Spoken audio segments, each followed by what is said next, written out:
So this is Friday No, it's not morning. good. No, it isn't Friday morning, is it? No, it's Monday afternoon. For Jesus' sake. Good try. Good try. Okay, it is actually Monday afternoon, and Yeah. we are going to talk with Pat McGarrett about the affairs of the nation. How Are are you you ready doing? to do that, Pat? And when I say the nation, I Absolutely. mean the nation. The nation, yes. From Derry to Dingle. Kerry. Okay. Well, there's no dodging it. The big event of the nation is going to occur mainly in the north, a little bit in the south, but the great majority of the north. That's the 12th. Yeah. What words come to mind, Pat, when I say the 12th of July? What words spring to mind immediately? Let's do a psychoanalysis of you. The first thing that comes to mind is that it's your birthday.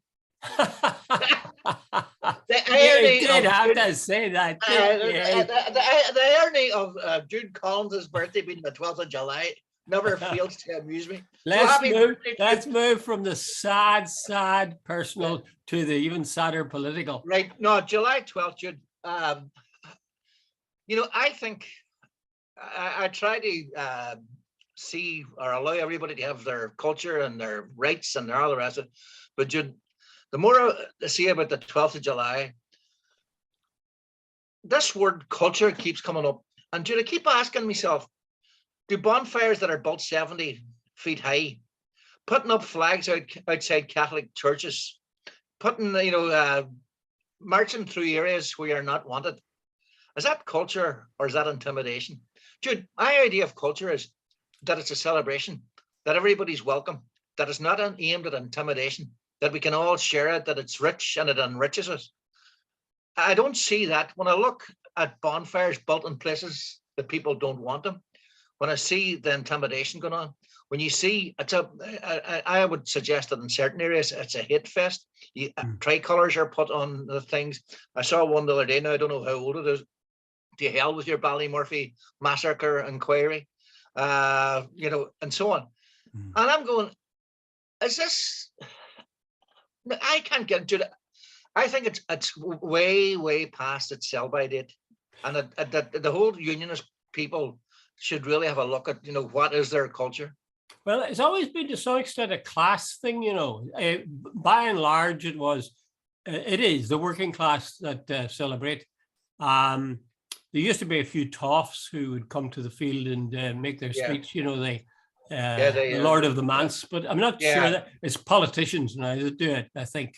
And usually they're not that prominent either. Well, no, that's probably not true. The big ones do. Some are. Go to the field, as they say. I've got mixed feelings. When I'm in a bad mood, I was in a bad mood earlier today, and it wasn't a bad mood, but I wrote a blog on it, and exactly what you're talking about. This built-in, if not hatred, then exclusion of Catholics. Yeah. I mean, the whole thing started with a clash in 1795 between Catholics and Protestants, and 30 Catholics were killed. And they promptly then founded the Orange Order. The history of it ever since, all through the 19th century, 18th century, no, not the 18th century, it started in the 19th century and the 20th century, into the 21st century, has been violence. It creates ill will at one level or another, sometimes lethal, sometimes, just simply a certain coldness in the air, a froideur.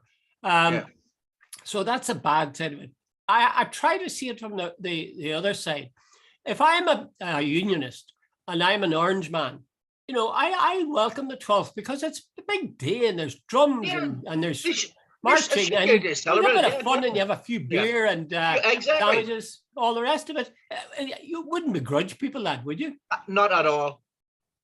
No, Jude, see if it was a celebration that was all-inclusive, that and so on, and it reached out. But it seems, Jude, I don't know if you can call culture that something that is so narrow, so prescribed, that is designed to keep, not to bring others in, but to keep others out. But you see, Pat, is that a culture? I am not up to speed. I take a point. I think a point. Culture should be accessible, but I mean, let's face it, there's an awful lot of different cultures that we don't. But hold on, Jude, hold on. There's a culture of the Ku Klux Klan. Does that make it acceptable? I must say, I was one of the parallels that I was thinking myself, but there are cultures, harmless cultures or non-violent cultures that we don't take part in because we're too busy. It can't be in everything. And it is true, whether we like it or not now, it is true that the great majority, overwhelming majority of people who play Gaelic sports are nationalists. Yeah. No, talk about reaching out. Maybe the GAA should reach out more. GAA should definitely reach out, but it's open to everybody. It's not prescribed. And the GAA, like where I live, there's all sorts of people involved in the GAA. It's a community organization. The days of sort of Rule 20, was it 20, or the ban to Rule 21 are long gone, and so on. It's a total community. In fact, this morning I was happened to be down there, and there's about 200 kids out the field. It's what they call the cool camps. It's it's getting the kids something positive to do when they're on their school holidays. Jude, there's no vandalism or very little vandalism where I live, and I give the GA great credit for that. And it's you can find the violence to the field. Exactly. That's a different argument. But Jude, the GA has progressed and has moved forward and the real reaching out sense. Orange Order, they keep telling everybody we're not this and we're not that. But Jude, where's the evidence? I think did I see your blog? I'm not sure. But you keep saying like we're not anti-Catholic, but can a Catholic join? If an orange man goes into a Catholic church, is he sanctioned? Can he marry a Catholic? And can you remain an orange? I don't even know the answers to these questions. Oh, you know the answers to them, Pat. But I presume, I'm working on it now. Well, somebody might turn around and say, no, that's changed. But it hasn't. I know of. I mean, I suspect that the thing about attending Catholic services is they turn a blind eye to it a bit. But at the same time, it's still in the rubrics, and it shouldn't be there. Simple as that. But then they will say things like, if you say, they talk about papalish worship of the Virgin Mary and so on, and they talk about Catholicism in very derogatory terms, they'll say that the Westminster Confession of Faith, that is, the Church of England, Church of Ireland, that they have the same sort of language in their sort of official documents about Catholicism and about being a member of the Church of England. But of course, two wrongs don't make a right, especially here. I really honestly believe there's an awful lot of orange men who go to the 12th of July and couldn't give a damn. They don't want to rub it into Catholics. They really don't. They just want to have a bit of crack, a bit of a day out and a good time. But the trouble is the vehicle that will take them there, so to speak, is saturated. It's made up of hatred, I think, or at least exclusion and bad language about Catholics, dangers of Catholicism, cutting off any possibility of contact with Catholics. It's just a bad vehicle. So I feel really sorry because most unionists, I think, who are orange men, go to the field. It's just for the fun of the day. Yeah, Jude, what you said earlier on, I agree with totally. If you're a unionist and a loyalist, you should have every right to celebrate that. And it's as to use your term, the vehicle that's the problem.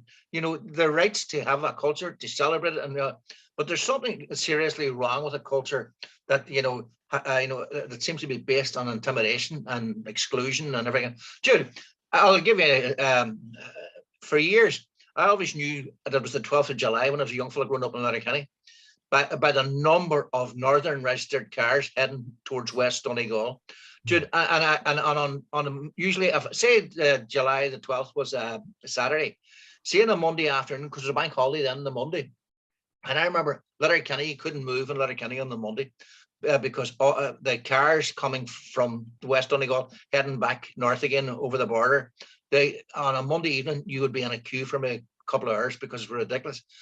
So many people, and I presume a lot of those people getting out were not just Catholics. There were a lot of them from we're heading towards places like Dunfanaghy, which is well known to sort of house a lot of people from the unionist tradition, which is fair enough. By the way, they're more than welcome. But the point I'm making is everybody sort of thought of just the Catholics were moving out. Wasn't hell. A lot of the Protestants just want. And you know, sorry, just interject there. This very day, I was talking to a chap here's a unionist, and he was telling me he's going to spend the entire day tomorrow in Dublin. Yeah, just to get away from it. Okay, yes. But Sorry, the whole, you know, it's old territory. But Jude, there's, you know, what about all the people who live in, like the one in Larne is 70 feet high. It's not too far away from a housing estate. Imagine you, Jude, even if you're Protestant and loyalist, and you've got a sort of asthma, or what do you call that? I can never remember the term. You know, for a breathing difficulty. Yes. And Yes. imagine the smoke and the inhalation that you might be getting through your windows. Mm-hmm. And what the other thing, 70 feet high, Jude. If it falls, you know, it can do a lot of. And by the way, Jude, one other thing, we should express sympathy to the family of that poor fellow who died at the weekend. And one other point I should make: some people were and put it up in social media, and there's a whole lot of likes, as if it was okay. Dude, that is somebody's son, father, whatever. And you know, somebody lost their life. I don't think that's funny. No, it's far from it. And you do. I mean, that is shocking. That again, I would see. I don't know about the guy, but presumably he was. I don't think when he was climbing up there to make the bonfire, I would hope he wasn't thinking about how this will really annoy the Teagues. No. I'd imagine he was doing it just the sort of competitive element of building the biggest bonfire. But there's the other thing. I suppose we should wrap it up very shortly. But there seems to be a growing competitive element. I saw Jamie Bryson had one. I think I've been one of our friends and mutual friends on Facebook put it up there last week. Jamie Bryson congratulating the guys in Larne for the biggest one so far. By the way, I would love to know how secure they are. What you know. And if they were anywhere else in Europe, would they be allowed, even on the very, very simple grounds too, health and safety and the environment? I was wondering about that. Is it confined? Bonfires were used as sort of beacons to, I suppose, warn people about the invasion of Napoleon or something to Britain. There is something kind of fascinating at the same time. In a way, I understand the competitive edge, because that's what happens when people are doing the same thing. One wants to do it better than the other, so they tend to think in terms of quantity, not anything else, or quality. But fire is a kind of a fascinating element. You know, when we all hit open fires, we love looking into them. It is elemental, isn't it? Earth, wind, and fire. That's right. It's an element that and it's sort of fascinating when you look at it. Yeah. So it's again, to some degree, I understand all sorts of things that attract people to the 12th of July. But because of the violence attached to it, because of the bigotry it forces, because I could tell you a story about my childhood where it brings not necessarily, even violence on a childish level between kids that would be playing together if it wasn't for it. It is appalling. I think it's appalling. Right. And you see, our George is always saying, "Oh, you don't understand. Come and learn more about it." You know, I think we understand pretty well what it's about. Yeah. I think you might be more. Does anybody seriously think that it's a communal exercise, that members from the Catholic nationalist community are going along as if it's sort of a Mardi Gras, where there's tricolours being burned, and whether there's Sinn Féin, an anti-Catholic graffiti, an anti-nationalist graffiti, that is somehow some sort of Mardi Gras, let's all festival, type? Not at all. But I thought of something. Patrick Kilty went to one. Yeah. So why can't other Catholics? What's wrong with them? Are you stuck in the mud or bigoted, or what's wrong with you? Huh? But Jude, with the greatest respect, that's like asking a black person to go to a Ku Klux Klan and say, "No, it's great." I forgot about that. That's a lovely night out. That's it. Let's put on a white hood here and have a bit of fun. Okay, right. Let's move on to something much more serious, which is the coming winter, which, in financial terms, you point out, is going to be. Well, I wonder, is it going to be? Because we always say prophet of doom, and then when doom comes, it's not that bad. I think people will get through under somehow. No, Jude, no, this is the first time economically I can see real. Jude, I had a friend there the last day. He gets coal still. We don't at the minute, but anyway, he was telling me that the coal man, it was 28 euros there quite recently for a bag of coal. I don't know, I presume it's an 8 stone bag, whatever it is. And the guy says to him, "Look, by next week it'll be 32 something." And right. And he says to your man, he says, by the way, he says, the bad news is the prediction is that within the next month or two, it's going to be 50 euros a bag. Now, Jude, if you're, I presume there'll be similar raises or increases. Oh, yeah. Well, we know that with petrol. Yeah, petrol. And so here's the thing. Like, if you're on a fixed income or pension, say, and I what's the pension now? About 180, 200 quid. Something like that. And say your bag of coal is 30 quid, 40 quid, right? I'm not sure what it's going to be. If it reaches that, by Jesus, that's leaving you very little for your food, your transport, anything else that you might need along the way. And Jude, the other thing is, the other day I put 30 euros of diesel into my wee car. And just Jude, 30 euros 6 months ago would have put it up well over halfway. Dude, it barely went across, the quarter full. Yeah. Okay, so we're aware of the terrible difficulties people are having. Actually, they're having a lot of these difficulties before this raging inflation set in. Yeah. Because, people were working, two adults in the house were both working. They were finding it pretty tight, and there was people going to food banks. I know that in Dublin, even though they were working. And the same thing in England, they were going to food banks, even though the people in the house were working. So there was a difficulty before inflation set in. Now inflation is going to be going at something over 10%. It seems almost impossible. What do you think is the answer, Pat? Is it that I thought maybe if the government was to stop siphoning off taxation on these various products? Apparently, the French government owns what can I put? The energy prices in France have gone up 4%. Apparently, they've gone up 54% in Britain. The French government has taken control of nearly all the big energy companies, nationalised them. They're so on, their gas and all the rest. Or they own a considerable amount, and they have plans. Sorry, I think the more accurate thing is they own about 80% of the big gas and energy companies, and they're now going to renationalize it.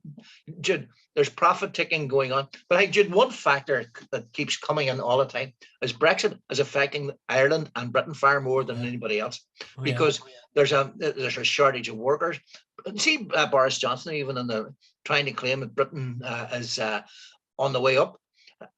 All the economists are saying only Russia will have a less increase in the GDP in the coming year. Only Russia will have less.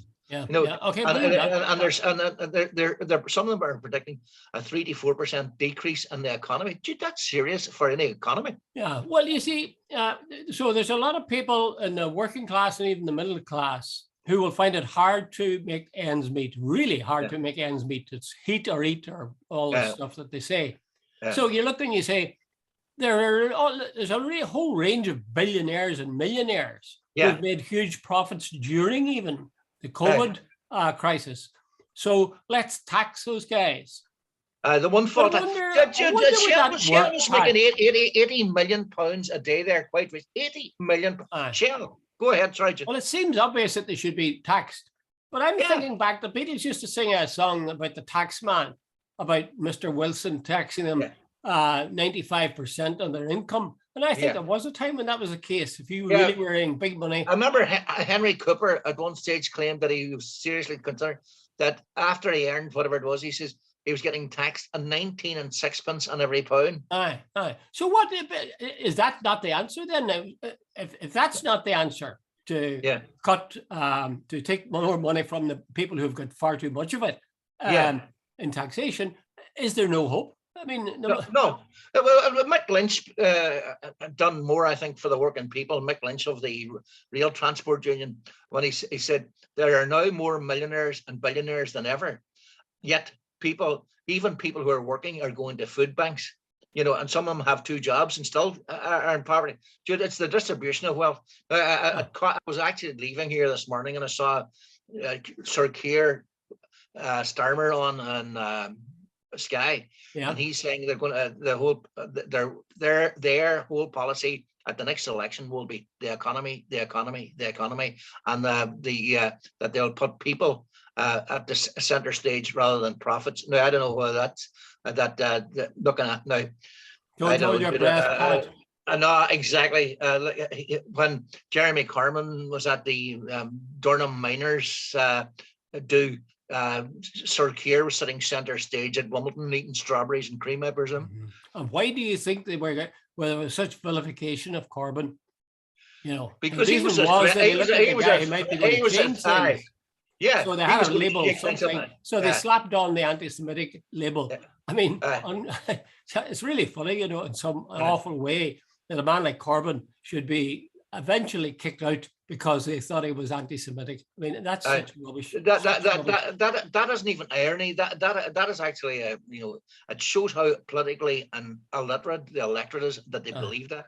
Well, listen, we're still stuck, Pat. Or is there no advice we can give people in terms of? No, Jude, I only hope, I presume, Jude, if the war in Ukraine ends, things could change very quickly, I presume.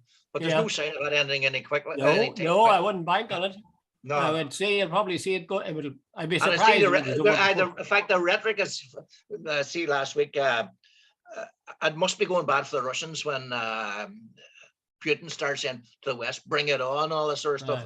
You know, and then of course what do you call Zelensky? He's saying there's 1 million Ukrainians gearing up, and apparently they're getting arms and all the rest of it from the West, and so on. So that doesn't look like it's going to end anytime soon. No, but let's go back then to the question of the winter of discontent. Is there anything can be done?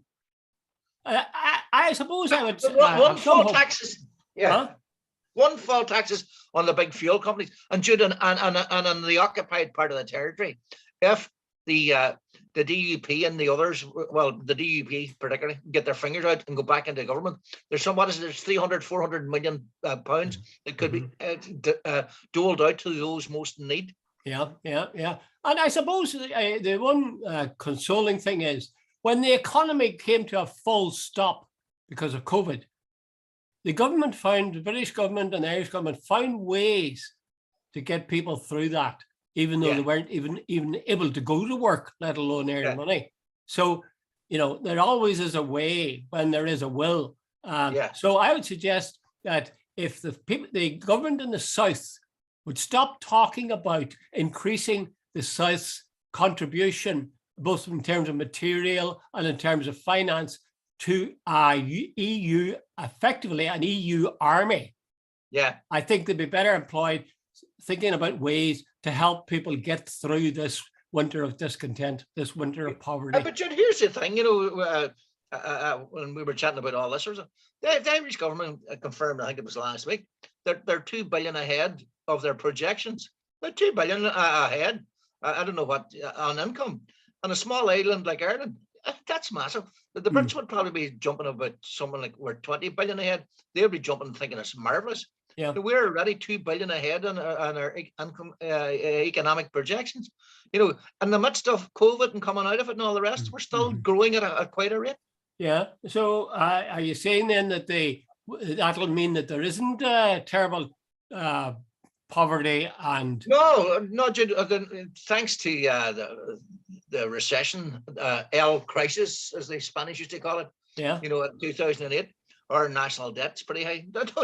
But I heard Jim Alistair on one time about why would we join a country with a national debt? What he failed to leave out or mention was Britain's national debt and a national debt is actually higher. So, but anyway, yeah.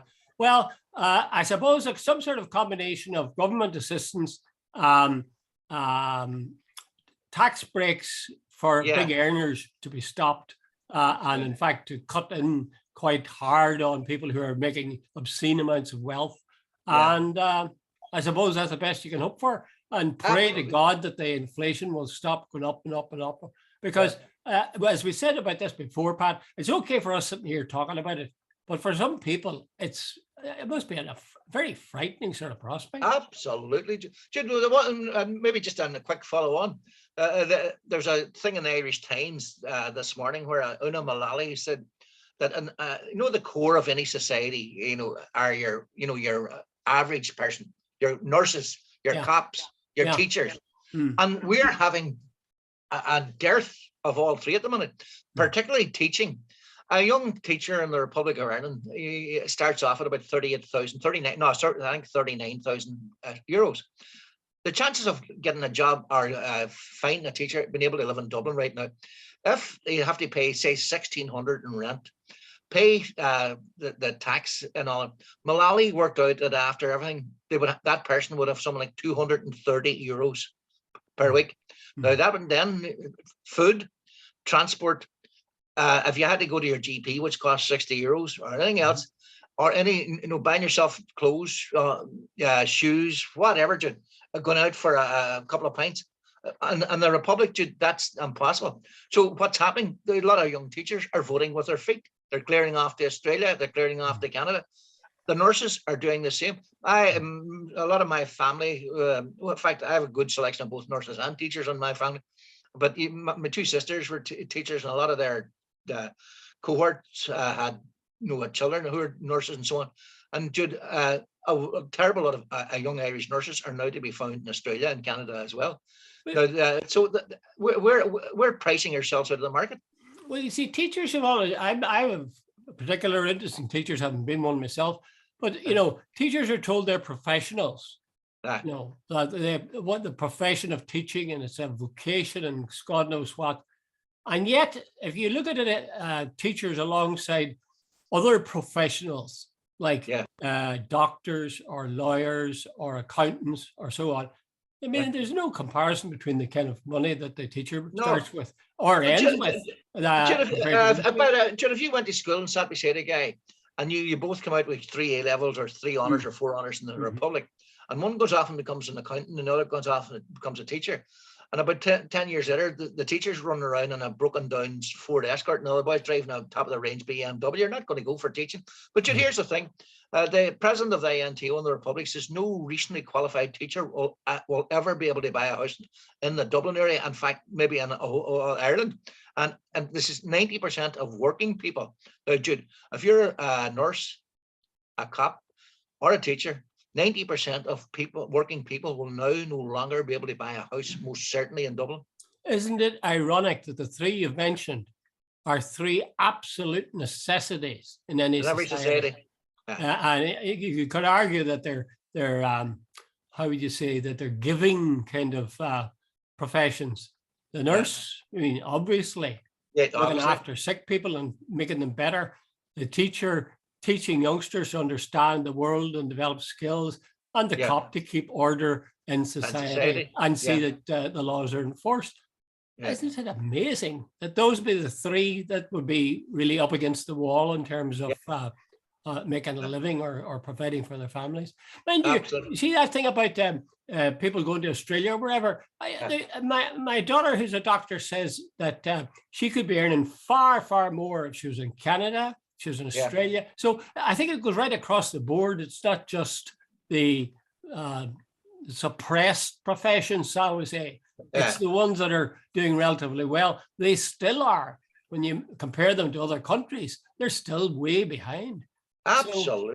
So it's hard. I was talking to him and he was saying that his kids are over in America at the moment because he's American connections. And he was saying they're having such a good time. He says he doesn't know if they'll ever come back again. Exactly. That's the trouble. You give people a taste of a different way of life and they begin to think, why are things the way they are at home? You start making comparisons. There's a friend of hers, her daughter went to Australia, I think about 5-7 years ago for a year or 2. Yeah. She hasn't come home, and there's no sign of her coming home.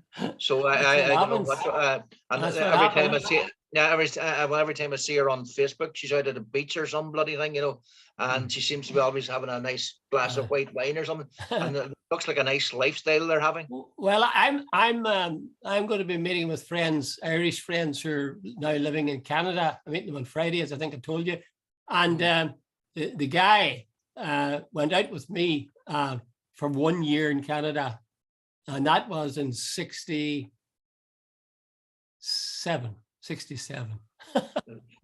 Did he forget? Still there. Did he forget to come home? He lost his return ticket.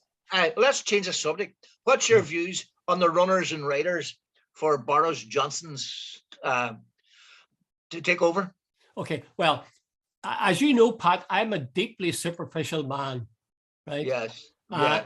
And the person I would like to see win is the one whose initial spell PM, Penny Mordaunt. Oh, well, I have to ask you, why? Oh, her political skills. Nothing to do with the way she looks. It's got to do with her political skills. Yeah, believe you. No, to get serious, Pat, to get serious, there's not one of them that there isn't a cigarette paper between the views of any of them. All of them. I was looking today trying to find, did any of them object to this new law that's going to tear up the protocol? Not a bloody one. I couldn't find anybody that was not in favor of pressing on with Boris's wheeze of getting rid of the protocol. Yeah. So that's for starts. And other things like tax. Oh, I cut tax. Yeah. So, you know, I think you will have exactly the same policies, but less jokes. Yeah. No, I have sort of find it difficult to disagree with you on it, because that's, Jude, especially with regard to Penny Mordaunt. Penny Mordaunt, what a great, she had a modern sense of humor. Anyway, when you look at, I find it really, really funny now for these people who are in his cabinet to now sort of let on they're creating a whole new sort of era. Dude, they are so locked into.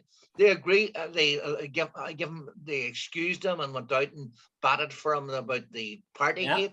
When he tried to prorogue Parliament, there was nothing illegal about that, and so they told us until the Supreme Court, whatever the hell you call it, and they said it was totally illegal. The 350 million a week for he said there was that they all supported that.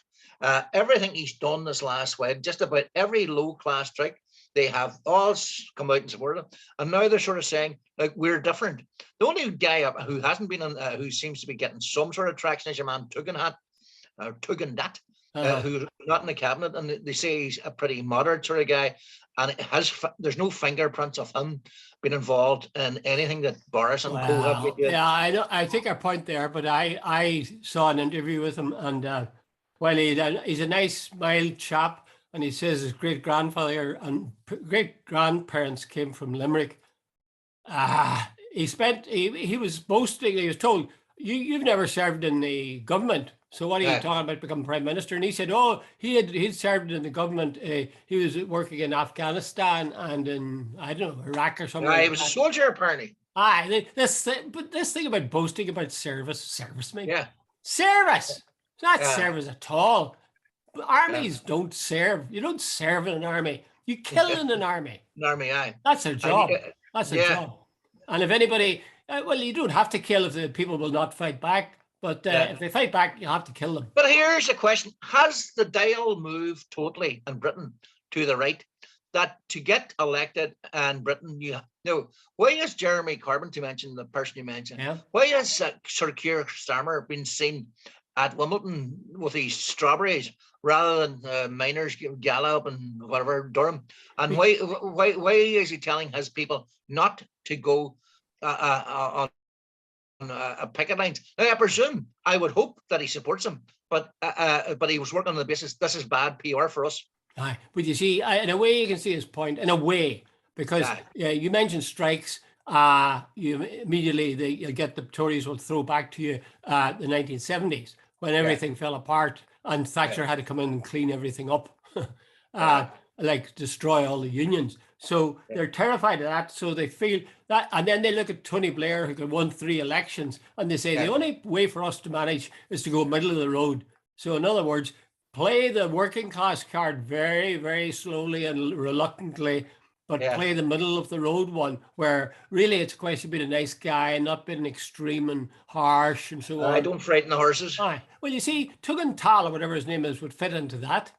He could fit into the Tory. But you tell me what the difference between Keir Starmer and Tugendhat is. I don't see much. I don't.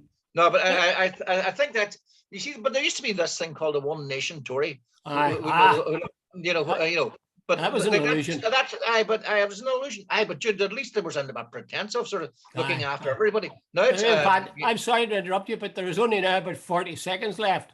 So, is there any words of wisdom you want to give to people? I think Richie Sunak is going to be the first Asian Prime Minister of Britain. You find him an attractive man? No, but that's not going to do anything. What about Penny Martin? Oh, Penny Martin's lovely. Look, that's got nothing to do with it. Right, before you go, who do you think's going to win? I think Richie will probably win. But you know, I'm telling you something now. It's sort of ridiculous. Penny Martin is the second favourite at the moment. Yeah. And I haven't heard a word from her about anything. So he just looked at her and says, "Oh, she's a new Thatcher, apparently." Aye. Oh, far better looking than Thatcher. Okay, Pat. Thursday, Pat.